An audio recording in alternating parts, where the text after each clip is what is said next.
everybody had to go to be registered in the city hall as a Jew. Do you remember that? Yes.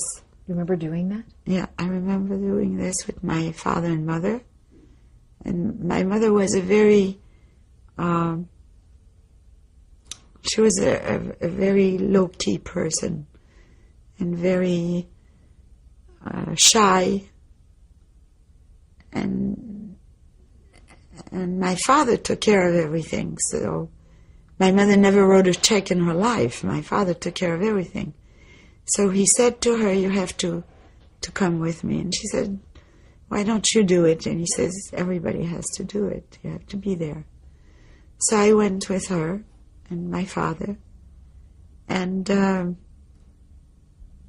I couldn't understand why there was a big table there in the entry of the city hall. And people that I used to see on the street that I knew were there and signing us up because we had to have new identification cards. Everyone in Europe always had, in France, always had, like we have here, a social security card or a driver's license as an identification card. We had just an identification card with where you live, where you were born, if you're a student or working or whatever. And then on that same card, they changed it.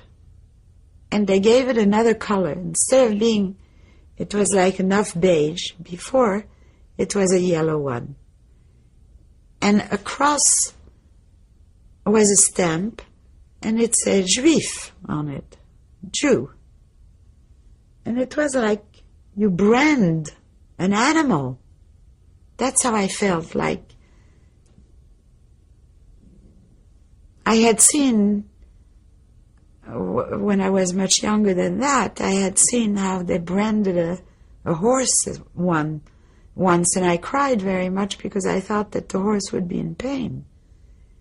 And I felt exactly like, again, odors, like I almost smelled the flesh of being branded, which was strange because later on, when you read and when you see films of the crematories, how the people said that the odors must have been horrible of the flesh burning.